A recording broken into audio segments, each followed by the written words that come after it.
So, what is England really like during the lockdown? A lot of you have been asking, so we decided to make a video. Firstly, apologies for the stupid voice.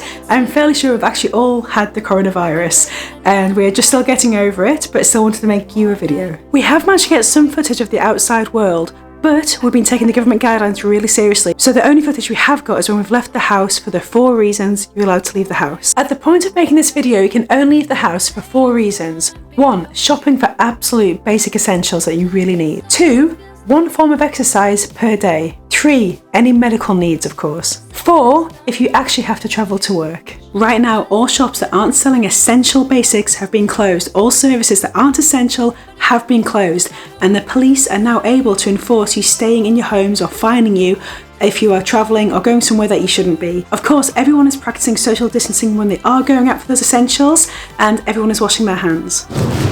Whew, it all sounds pretty serious, and you know what? It is. There are people's lives on the line right now, and I have to say I'm actually really impressed with how England is dealing with it so far. The people, you're amazing. England is really pulling together at a time of crisis, which is awesome. In this video, we're going to show you an insight into what it's really like day to day in England during the lockdown. So what does shopping look like in England right now? Well, it got pretty crazy. People were going crazy panic buying. There's a surge of people rushing to the shops, which is probably spreading the virus, and it was just got so crazy. But now there's some rules in place. When you go to the shop, there is social distancing, and so you'll have to queue up around the block, and you will see people doing this, and it's good because it's protecting the staff, and it's helping everyone who's going in to not spread that virus further. When you get in there are now restrictions, which means that you can't go buying 10,000 toilet papers. You actually have to share. Goodness me, who'd have thought? I'm so glad they put these measures in place. It just means that there's a steady flow for what people are buying, so everyone can more or less get what they need. It was scary a week or so ago when things were really empty. There are still empty shelves. It is kind of crazy, but it is getting better as these measures are put in place. Something that I love that England is doing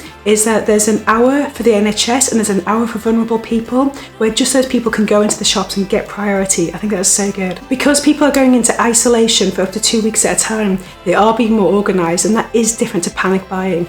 And I think people are starting to get the hang of it, but it got pretty crazy at the beginning. Plan buying, not panic buying. So that means you don't want to be going to the shops every few days because then you're upping the traffic moving through the shop, but you also don't want to panic buy and empty the shelves as well. So the idea is that you're more organised, you think about what you need and you plan, you're less wasteful what you do have, you make sure no food is going to waste, and I think that's a really good thing to see people having to really think about how they shop. Something really beautiful that you're seeing a lot in England right now is like a really kind version of knock a door run.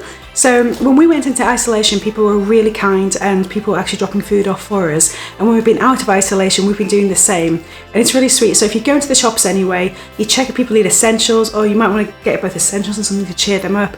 And the idea is that it saves them going out, especially if they're meant to be in isolation, and it's less traffic through the shops. And the idea is you grab an extra bag of shopping, you leave it for someone, you knock or send them a message, and you leave that for them. So you're still social distancing, making sure everyone's getting fed, and that kindness is really spreading. I love seeing that kindness. People are being kinder, and I think in a time like this, that's what everyone needs to be doing. So it's midday on a weekday, and we've come into town to drop some essentials off with someone that we really care about, and it is so eerie. It's just so quiet out here.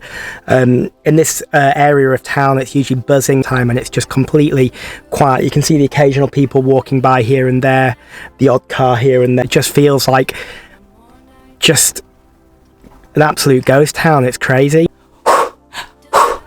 Exercise.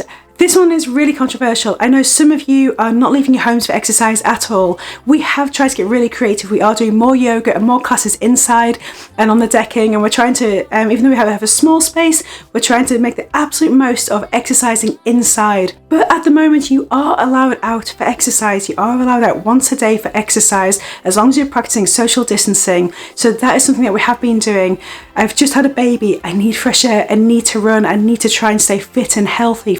It has been really weird going for a run though, because it's just a strange thing where you're running along and you're arcing around people are arcing around you. I find myself running past play parks where they've got all the signs up saying that they're empty and people shouldn't be on them, and thankfully people aren't on them. So what you have is the bigger green part of the park will be open for exercise, but the smaller things like the apparatus, the exercise park, the skate park, actual play parks, all of those are completely closed off. But you can, if you keep your distance, go go running or cycling around the park. So for me, it's been a difficult decision, but I have been going out for exercise. When we go out as a family for exercise, because you're allowed to go out as a household, we've kept it super local woodlands, and we love getting off the beaten track anyway, so we'll find places where you can actually walk into a part of the woodlands where you're not seeing other people. It's helping us stay fit and healthy as a family, and that is really important right now.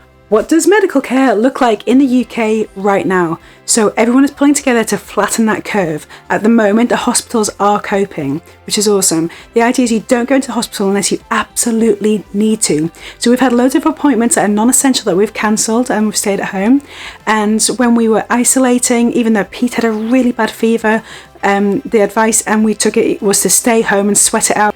The poor guy was sweating out his fever in the attic, but that is the place to do it. People are generally staying home unless they really need urgent medical care. It's true what they say, not all heroes wear capes. In fact, most of them right now wear scrubs. I am so deeply proud of the NHS. It is phenomenal how much they've turned things around in a really short time.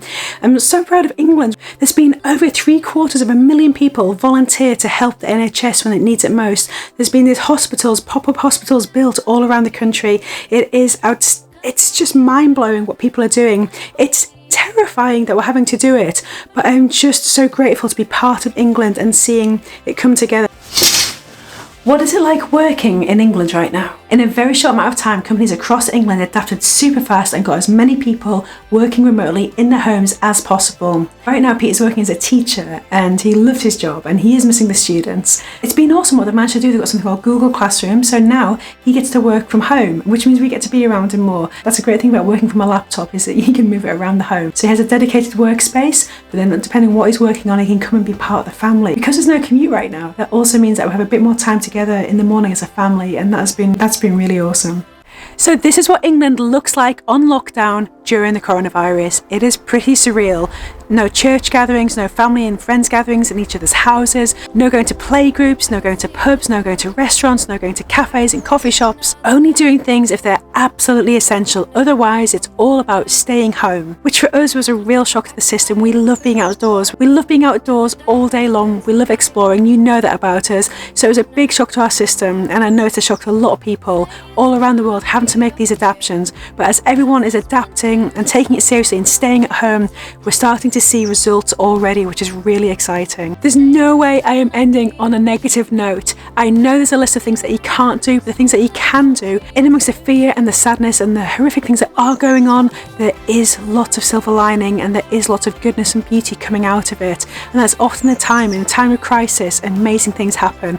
You seem to see people just seem to step up, and you have to rethink and re-explore and readjust and readapt, and really, we are really rethinking what's important to us right now. Harder life gets, the deeper you have to dig, and we're seeing more kindness, more courage and more strength than we've ever seen just in our local neighbourhood, never mind the country at large. It is a terrifying time, but it's also an exciting time. It's a time when you get to choose the kind of person you want to be, and it is just phenomenal seeing so many people step up to be their better selves, digging deep and pulling together as a nation. Not just a nation, as a world. This is a pandemic. This is across the globe. The more that people pull together both in the local communities, as a nation and as a world, the sooner we will get through this, the more lives that will be saved, and the better the outcome for humanity. So if there's one thing that we can take from this, it is about being a better person. And I think everyone's been challenged to think about who they are right now. That's been huge for us. We're really having to dig deep to work out who we are in amongst this pandemic. And it's a really challenging thing. And I would go with that. I would challenge you to go with that and really have a rethink during this really difficult time. So that is life in England right now during the lockdown. It's surreal, it's intense, it's difficult, it's challenging. There's people going through unspeakable things right now, but there's also a lot of love, a lot of kindness, a lot of strength, a lot of courage. And that's what you've got to look to, and that's what you've got to be. Thank you for joining us in our tiny little corner of the world during this pandemic. Stay strong, stay positive, dig deep, be kind, be the best you can be, and we will see you soon.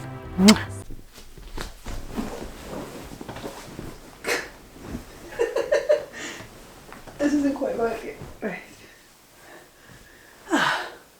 Oh, it's too low. Oh no. Oh, that's attractive.